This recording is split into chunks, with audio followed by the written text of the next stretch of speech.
Morning guys, so today's another half day, so I'm most likely going to put this with the other video clip from yesterday. Not sure how I like that. Usually when I put, or when I book my trip, or when I'm planning it, not booking it, I try to do 2 park days and then a free day, and then 2 park days and then a free day again. This one kind of, because it's not a Saturday to Saturday, it's a Tuesday to Tuesday, it kind of bumped my plans around a little bit. So I had to do 3 park days back to back to back, and then 2 off days back to back. And then tomorrow will be another park day, and then I go home the next day. So this is a little different. I think I like getting more where I'm doing 2 park days and then an off day, and 2 park days and then an off day, just because I'm spreading myself out and recharging when I need to. Enough of that. There was something that happened last night that has been an ongoing issue, but I'm going to talk about at the end of my Disney vlog about the stuff to maybe help better like plan a trip. So definitely look forward to that video. It should be in the very last video. I'm going to try and go over some of the stuff from this trip that was maybe an issue. So off to Epcot. All right, back for round 2. I don't think I showed you guys this before. This is pretty cool. I'm glad to see that they're making Figment such a staple in a lot of the things around here now. So this is pretty cool. Let's see if I can zoom in for you. This is going to be the Guardians of the Galaxy ride. I wonder if they're starting to build the outside of the actual roller coaster. That would be cool. I'm gonna see if I can get another shot walking around the park today. Alright, so I'm really glad I got Spaceship Earth out of the way the first day I was here. The line for it wraps all the way down here. That is insane. That's still going. How long is this line?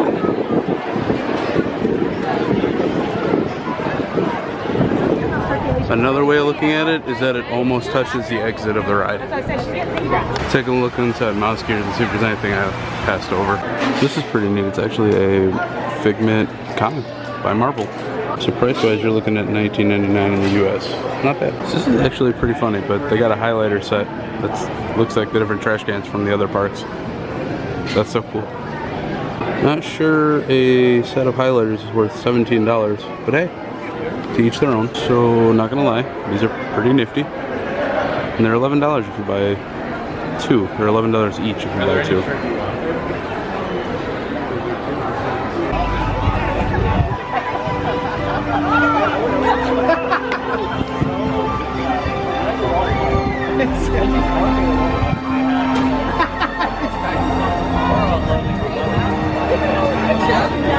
I'm happy I did all my rides on the first day I was here, because I get to actually enjoy beautiful weather.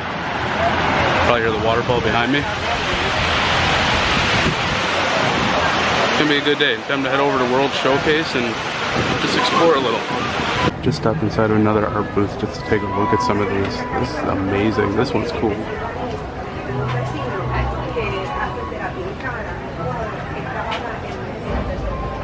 Yeah, for sure. Thank you. Absolutely. This is like a gift.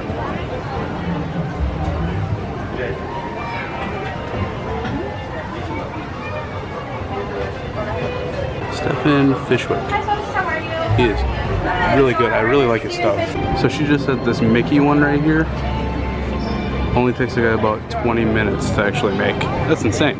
Okay, so I was trying to do Test Trek today since I didn't do it before because it rained and they shut that one down when it rains because half of the track is outdoors, so obvious reasons there. But the line for it right now is 2 hours, and fast passes are very rare for that one, so it's best to grab that one as soon as they pop up or get here first thing in the morning and do it. That ride is also prone to breaking down every now and then, so just a heads up. So this is really cool. You get a number, mine is 9. You get a little brush, you gotta paint 3 squares on this massive mural they have here. So let's go find our number. The fun part is seeing if I could do this one-handed. Oh, and it's blowing around. Stop blowing around.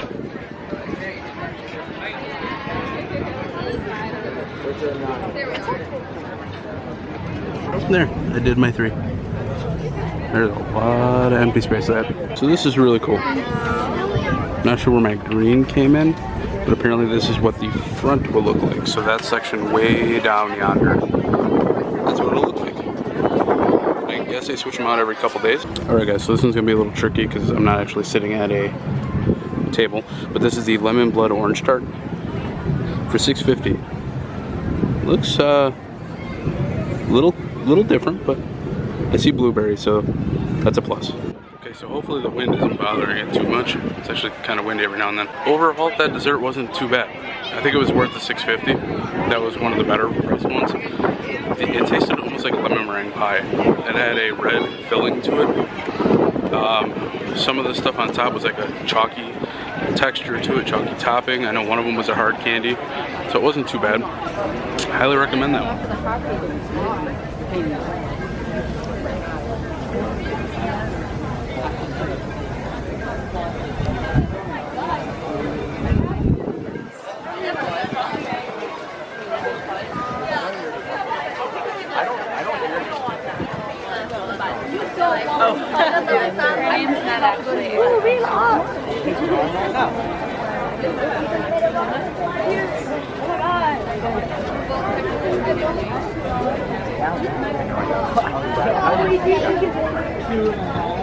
So it's actually pretty cool. That was the actual artist working on another piece that they were going to put up for sale. So there's really only two beefs that I have with Disney in the first place, and it actually has nothing to do with Disney. It has to do with the people.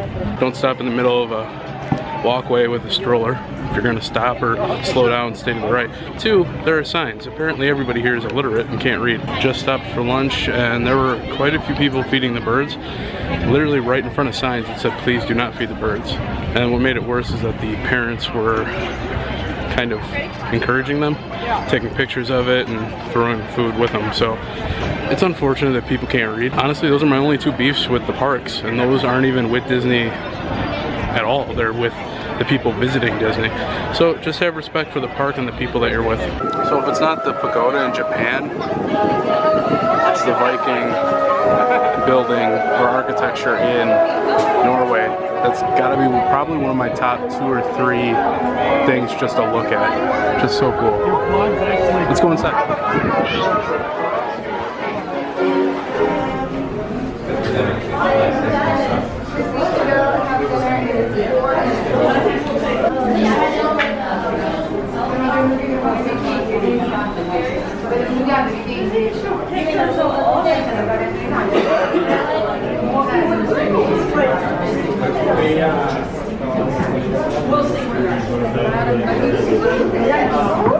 So I didn't want to do a whole lot of talking in that exhibit because there were a lot of people. I just didn't want to interrupt them.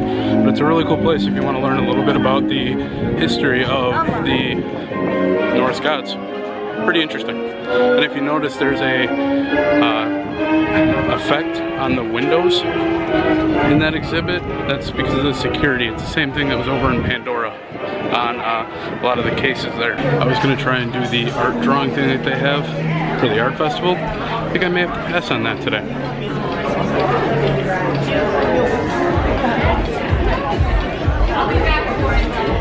It's a lot of people.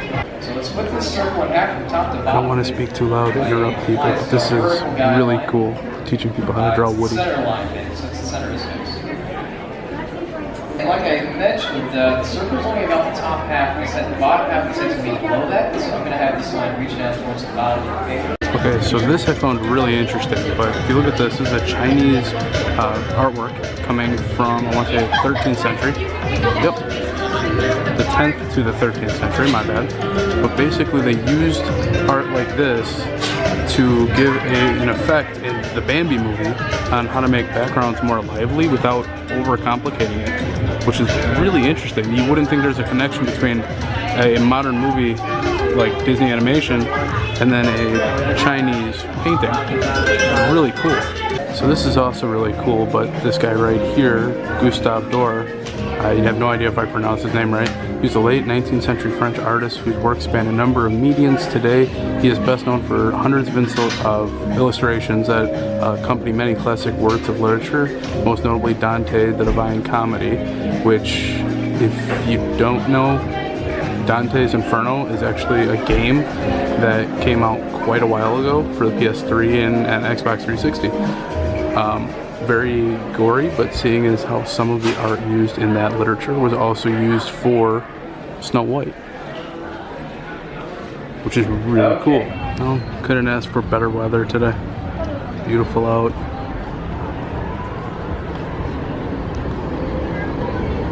No rain.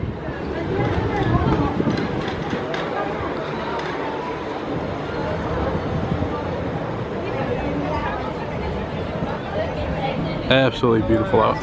Alright guys, so I'm about to call it a day at Epcot. Did a lot of walking around. I think I did like 2 laps around the world today.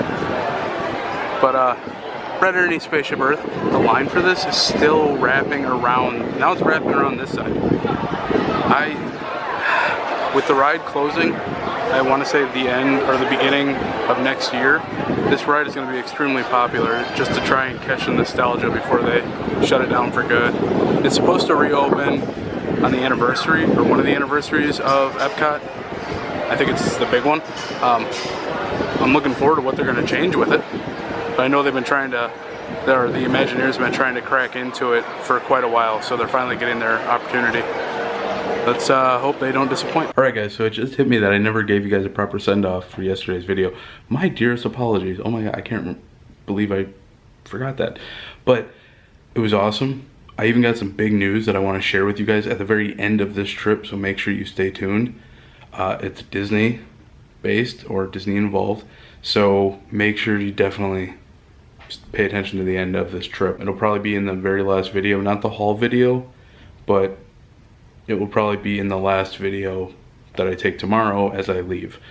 So I figure when I go through the Tragical Express, or that's what we call the Magical Express when we're leaving because it's so sad, I figure once I get to the airport, I'll share the news with you. And I can't wait. I'm so looking forward to it. I'm pumped. But now I have to start working on the next day's vlog. So I will see you guys later. Take care and peace out.